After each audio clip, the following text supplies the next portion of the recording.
Hey guys, Lexus driver here.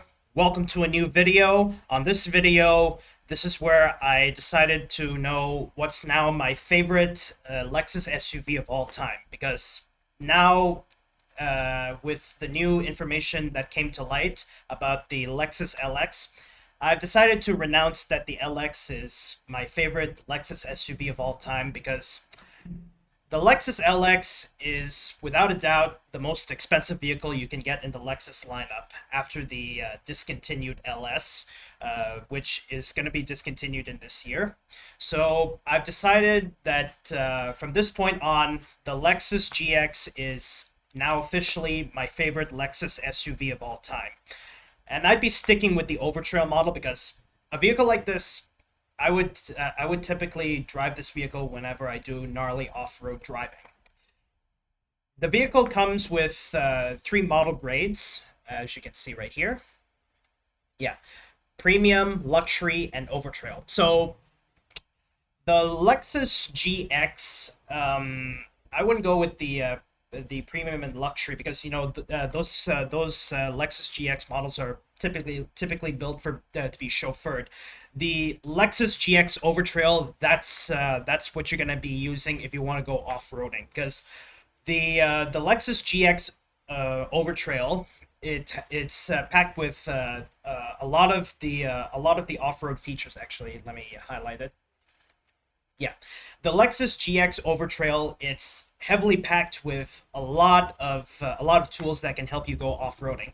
And especially the fact that, a vehicle like this, one day I would try driving this vehicle. One day I would try driving the Lexus GX by traversing the Pony Express.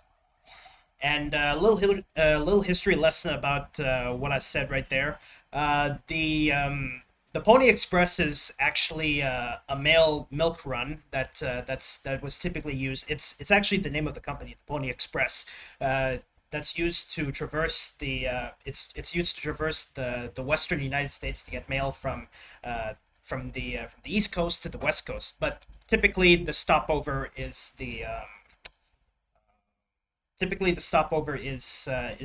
Midwest before it can continue onwards to the Western United States. Of course, with some stopovers along the way, because typically the Pony Express, they use horseback riding, and like humans, horses have limitations when they run, or in this case, like gallop.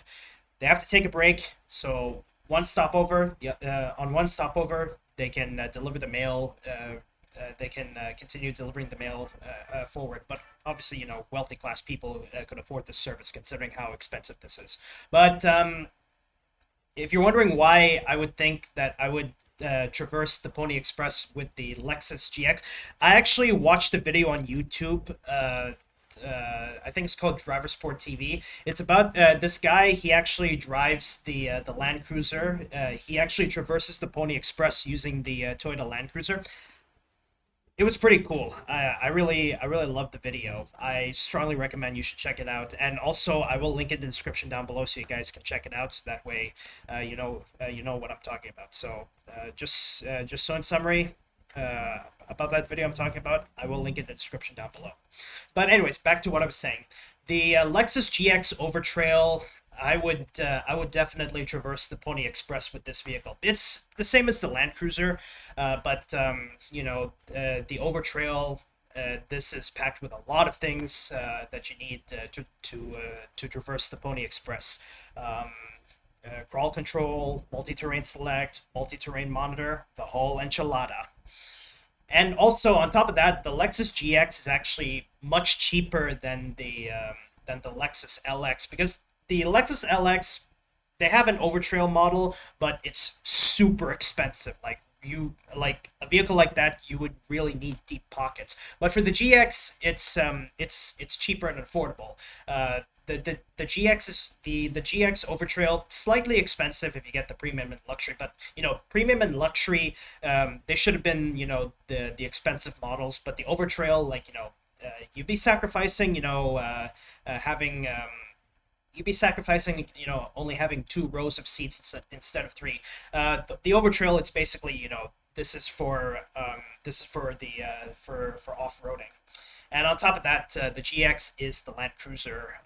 If you get the Prado series, because the Land Cruiser sold in North America is the 250 series. The 250 series here in the Philippines, it's called the Land Cruiser Prado. But I kind of wish that the Land Cruiser Prado would come in a hybrid, or just for the fact that I would say for the Toyota Motors Philippines lineup, we have two Land Cruisers obviously, but I'm starting to see that the Land Cruiser Prado should be officially the Land Cruiser rather than the 300 series, because the 300 series, it's big, takes up space, but it would have been cool, like if the Land Cruiser Prado was marketed as the Land Cruiser.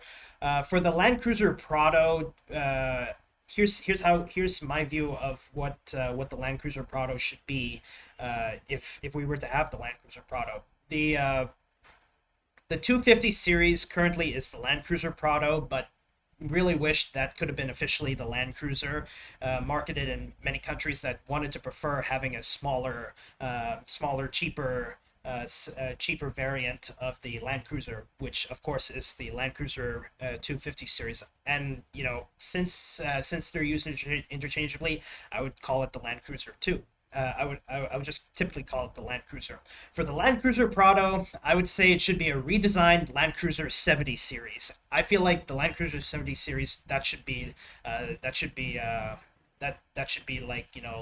how I view the Land Cruiser Prado. But anyways, back to what I was saying. Yeah, Overtrail.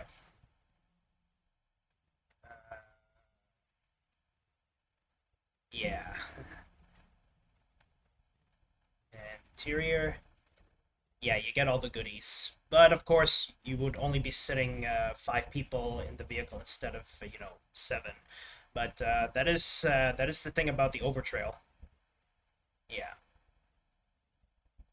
a lot of goodies. Though the I kind of wish the dashboard infotainment screen was redesigned. I mean, I like it. I'm okay with that. I have nothing against that. I just wish that it was just a giant screen. I mean, sure, you have another screen for your climate control and whatnot, but I really like it if they have a giant screen. You still have physical buttons, but touchscreen slightly a bit smaller, but a giant infotainment screen. That's all I'm saying about the interior for the GX. Primarily, what the future will hold for this vehicle. Yeah.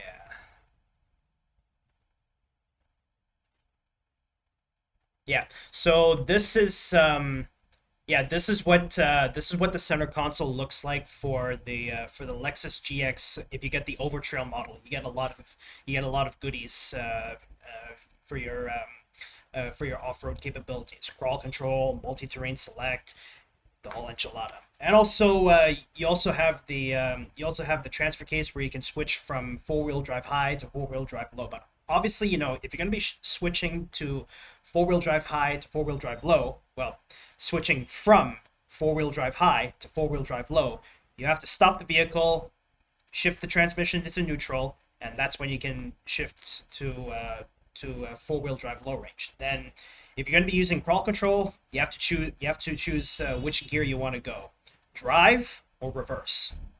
You can't use park or neutral. I don't know if you can use it on the sequential mode, in case you're going to be using low gear. Now, as I said about the downhill assist control and crawl control buttons, as I said about what I learned about why they have that. Um, if you're in four-wheel drive high, when you press the downhill assist control button and crawl control button, you're only activating downhill assist control. But if you're in low range, that actually turns on crawl control. So, well, as I said, you learn something new every day. Yep. Drive mode. If you're on road driving, your drive modes, you have eco mode, normal mode, sport mode. You get what I mean. Yeah, multi-terrain select and downhill assist control, crawl control. So multi-terrain select, that's uh, depending on what four-wheel drive mode you're on, four-wheel drive high and four-wheel drive low range, you get a lot of choices for multi-terrain select. With For four-wheel drive low, you get the tough ones. For four-wheel drive high, you get the lighter ones. Downhill assist control and crawl control. Downhill assist control, that's only if you're in four-wheel drive high. If you're in four-wheel drive low, that actually turns on crawl control. And of course, you have the tow haul button and the VSC off button. I could be wrong, but maybe there is off-road turn assist in this vehicle. It's just that it's not a physical button, or it's automatic. I don't know. For any of my viewers and subscribers who are driving the Overtrail model of the GX, let me know in the comments down below if there's actually off-road turn assist in this vehicle, because the Lexus GX, it has crawl control, but I really like it if they have off-road turn assist, similar to the Land Cruiser and the LX. Well, you know what I mean. Just let me know in the comments down below if the Lexus GX actually has off-road turn assist, because I find off-road turn assist is one of the coolest features you can get in an off-road vehicle.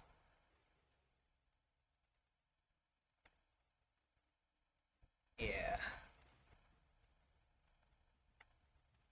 Oh, and the exterior.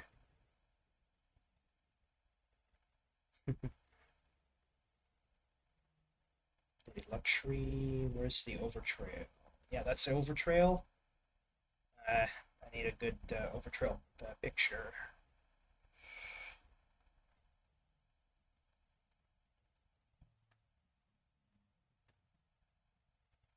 Close enough.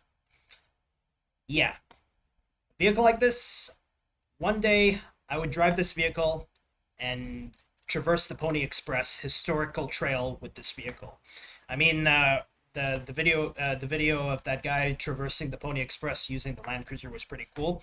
I wonder if you can. I wonder if I can. I wonder if I can try and pull this off with a vehicle like this. And also the Lexus ES, not one of the not one of the best vehicles you can use for traversing the Pony Express. You can use it to traverse the Trail of Tears National Historic Trail.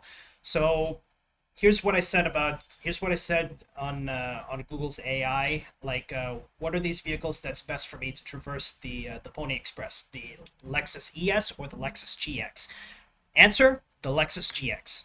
And also the other question I said, which vehicle is best for traversing the Trail of Tears National Historic Trail?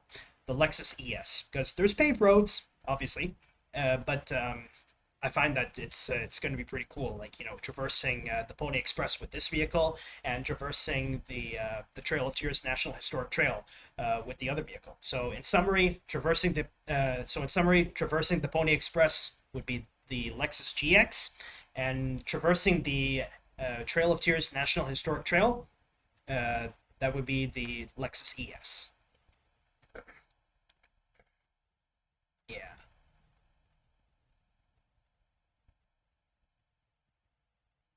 Mm-hmm.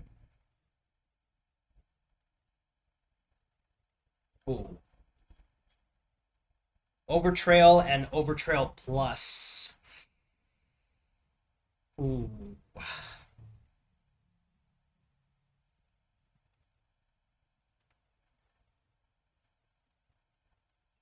I don't think, if you get the Overtrail Plus, um, not much of a difference apart from,